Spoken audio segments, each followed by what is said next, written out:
जोहार, जय मूल्यवासी। मैं रविंद्र राणे और आप देख रहे हैं एमएन टीवी। आज हम विनायक दामोदर सावरकर के 6 गोल्डन पेजेस इस किताब के बारे में जानेंगे, समझेंगे। इस वीडियो को शुरू करने के पहले कुछ अहम बातें भी समझना होगा। शोषित किसी व्यक्ति विशेष, जाति, वर्ग से या धर्म से नहीं आता है। शोषक व्यक्ति भी किसी व्यक्ति विशेष, जाति, वर्ग से, धर्म से नहीं आना चाहिए। मगर इस देश में शोषित वर्ग, शोषक वर्ग हजारों साल से एक ही है। बहुजन समाज शोषित वर्ग में आते हैं। शोषक अभिजन वर्ग कहो या मनुवादी वर्ग कहो या ब्राह्मणवादी कहो, वो ब्राह्मण ही क्यों हैं? समाज में बहुत सारे लोग कहते हैं कि आप किसी जाति धर्म के लोगों को टारगेट करते हो। मित्रों, साथियों, भारत में जातिवाद, वर्ण व्यवस्था, ब्राह्मणवाद का निर्माता कौन है? क्या भारत में कुर्मीवाद, कुशवावाद, यादववाद, चमारवाद है? चलो मान लेते हैं, कुर्मीवाद है, कुशवावाद है, यादववाद है, चमारवाद है। मगर इन सब वादियों में जो वाद है ये जाति तक सीमित है। और इन जातियों का निर्माता कौन है? आम के पेड़ को आम आते हैं, बेर के पेड़ को बेर आते हैं। वैसे ही ब्राह्मण से ब्राह्मणवाद पैदा हुआ है। इसका असर सभी बहुजन समाज के जातियों पर हुआ है। स्वाभाविक रूप से हम ब्राह्मण, ब्राह्मणी विचारधारा, ब्राह्मणवाद शब्दों का इस्तेमाल करते हैं। इसके पहले विनायक दामोदर सावरकर पर एक वीडियो बनाया था। सावरकर का हिंदुत्व क्या है, जाति व्यवस्था के बारे में उनकी सोच क्या है, यह उस वीडियो में हमने समझाने का प्रयास भी किया था। आज हम 6 गोल्डन पेजेस, ये जो किताब है, इस किताब को भी समझने का प्रयास करेंगे। ब्राह्मणी व्यवस्था लगातार सावरकर के बचाव में छुटपुट विरोध करती है, दिखाई देती है, कभी समर्थन करती है। गाय, यज्ञ, मांसाहार करने और हिंदू राजाओं के संदर्भ में चाहे अनेक जीवन के पहले स्टेजेस में विज्ञानवादी, तर्कवादी विचार रखे होंगे सावरकर ने। बाद में जातिवाद, वर्ण व्यवस्था, मनुस्मृति का समर्थन भी किया है। सावरकर के समर्थन और विरोध में 3 गुट है। एक ब्लाइंड फॉलोअर है, दूसरा एकदम विरोधी है, सावरकर को गलत समझता है, उनके कार्य को गलत समझता है। तीसरा कुछ बुद्धिजीवियों का गुट है। उनका मानना है कि जब तक सावरकर विज्ञानवादी, तर्कवादी थे तब तक के सावरकर स्वीकार करना चाहिए। उनकी ब्राह्मणवादी भूमिका, अन्य धर्मियों के बारे में जो कड़ा विरोध है उसका विरोध करना चाहिए, स्वीकारना नहीं चाहिए। पहले 2 गुटों के विचार हम समझ सकते हैं, मगर तीसरा जो बुद्धिजीवियों का जो गुट है उनका विचार मूर्खतापूर्ण लगता है। जाति व्यवस्था, वर्ण व्यवस्था ही अवैज्ञानिक है, तो सावरकर का जो पहला स्टेज था विज्ञानवाद, तर्कवाद हवा में उड़ जाता है। डॉक्टर बाबा साहब अम्बेडकर ने एनालिसिस ऑफ कास्ट इस किताब में एक लाइन लिखी है, हिंदुओं का इतिहास ये निरंतर पराजित इतिहास है। इस एक लाइन का जवाब देते हुए सावरकर ने 6 गोल्डन पेजेस नाम की 250 पन्नों की किताब लिखी है।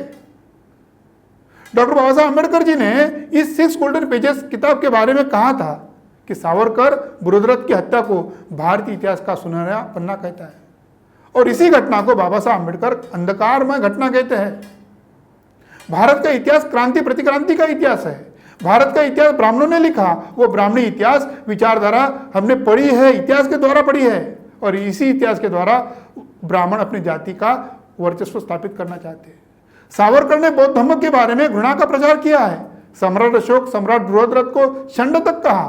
पुष्पमित्र शुंग ने जो सम्राट बृहद्रथ की हत्या की उसको जायज ठहराया। सावरकर लिखते हैं यह धर्म छल नहीं था, राष्ट्रद्रोह के पाप का यथोचित दंड था। सम्राट बृहद्रथ की हत्या के बाद अश्वमेध यज्ञ किया गया, और यही पुष्पमित्र शुंग राम है, और उसी काल्पनिक राम के रामायण में इस पात्र को यानी अश्वमेध यज्ञ को जोड़ दिया था। सम्राट अशोक का भारत स्वर्णिम युग था, देश सोने की चिड़िया कहा जाता था। नोबेल पुरस्कार विजेता अर्थशास्त्री अमर्त्य सेन अपने किताब में लिखते हैं, सम्राट अशोक ने अपने कार्यकाल में भारत का जीडीपी 33% के आसपास लेकर गए थे। और अभी जो कोरोना काल में राम मंदिर का भूमि पूजन हो रहा था, भारत का जीडीपी -23 था। सावरकर ने अपने 6 गोल्डन पेजेस में सम्राट अशोक को स्थान नहीं दिया, बल्कि चंद्रगुप्त मौर्य को स्थान दिया, राजा विक्रमादित्य को स्थान दिया, देवगिरी का कृष्ण देवराय इसको स्थान दिया, बुद्धिज्म खत्म करने वाले पुष्पमित्र शुंग को स्थान दिया, और हुनों को अंत करने वाला यशोधर्मा राजा को भी स्थान दिया। जिन राजाओं ने ब्राह्मणी धर्म का वर्चस्व स्थापित किया उन्हें 6 गोल्डन पेजेस में सावरकर ने स्थान दिया। सावरकर कहते हैं बौद्ध राजा ने म्लेंछ यानी मुगलों का, शकों का पराभव करते थे तो मैं उनका गौरव करता था। आरएसएस के ब्राह्मण सावरकर के उसी विचारों का दृष्टिकोण आज भी रखते हैं। आप मुसलमानों के विरोध में खड़े होकर जाओ, लड़ाई करो, हत्या करो, तो आप राष्ट्रभक्त हो जाएंगे। उसका एक उदाहरण बताना चाहता हूं। राजस्थान में कुछ दिनों के पहले एक हत्या हुई थी, अफराजुल नाम के मुसलमान की हत्या हुई थी, और एक अनुसूचित जाति के शंभू रेगर ने वो हत्या किया था, वो राष्ट्रभक्त हो गया था। सावरकर हो, अन्य ब्राह्मण धर्म के लोग सबसे ज्यादा विरोध बौद्ध धर्म के लोगों का करते हैं।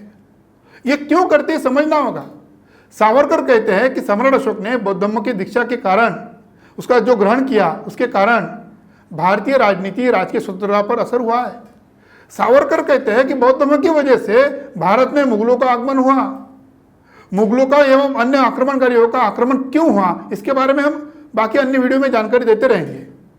वास्तव ही जानना होगा कि भारत में बुद्ध की वजह से वर्ण व्यवस्था, गैर बराबरी, स्त्री दासत्व का अंत हुआ और ब्राह्मणी व्यवस्था के सभी समस्याओं का समाधान बुद्ध ने बताया। वैसे तो महावीर जैन ने बौद्ध के पहले आत्यंतिक अहिंसा बताई, मगर सावरकर ने जैन विरोध में नहीं लिखा। इतना ही नहीं, सिख धर्म के बारे में लिखा था कि पंजाब में नई हिंदू शक्ति का उदय हुआ है। अब इसी सावरकर ने छत्रपति शिवाजी महाराज, छत्रपति संभाजी महाराज के बारे में बदनामी करने की साजिश की। उनके इस 6 गोल्डन पेजेस में 2 छत्रपतियों को स्थान नहीं दिया। इसका मतलब यह निकलता है कि दोनों छत्रपतियों ने ब्राह्मणी वर्चस्व स्थापित नहीं किया था। छत्रपति शिवाजी महाराज, छत्रपति संभाजी महाराज ने इस देश में मावलों का, बहुजनों का राज स्थापित किया था। सावरकर जैसा ब्राह्मण लिखित रूप में कबूल करता है। इसके पहले सावरकर के वीडियो में हमने बताया था 1870 के पहले हिंदुत्व इस शब्द का इस्तेमाल नहीं किया गया था। सावरकर इस किताब में कहते हैं यह मराठों का इतिहास नहीं था, हिंदू पादशाही का इतिहास है। सावरकर लिखते हैं कि दुनिया के अहिंदू शत्रुओं से अकेला हिंदू महाराष्ट्र ने लड़ाई किया था। यह सारा इतिहास समझना होगा। हमारे सभी वीडियो देखना चाहिए ताकि एक दूसरे के संदर्भ में समझना आसान होगा। छत्रपति शिवाजी महाराज ने स्वराज्य के बारे में उनके नकली गुरु रामदास स्वामी कहते हैं, धर्मासाठी मरावे, मरोनी अवघ्यासी मारावे, मारिता मारिता घ्यावे राज्य आपुले। यानी धर्म के लिए मरो, मर के सभी को मारो, मरते मरते राज्य अपना लेना चाहिए। और यह सारा गो ब्राह्मण प्रतिपालक कह के ब्राह्मणों के झोली में डाल दो।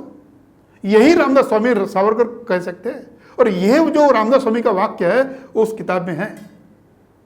और यही सावरकर 6 गोल्डन पेजेस में और हिंदू पादशाही इस किताब में छत्रपति शिवाजी महाराज के बारे में लिखते हैं।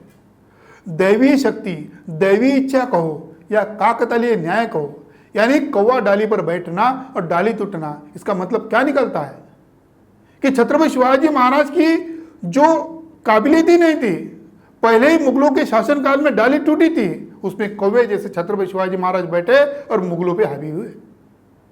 छत्रपति संभाजी महाराज के बारे में यह माफीवीर कहता है, मदिरा और मदिरा रक्षित कैकाल में डूबा हुआ नादान नालायक संभाजी था। यानी शराब और शबाब में संभाजी महाराज मदमस्त थे। अब सावरकर प्रेमी चुप हो जाएंगे। राहुल गांधी ने सावरकर को माफीवीर कहा था, तो आरएसएस भाजपा के लोग उनके विरोध में गए थे।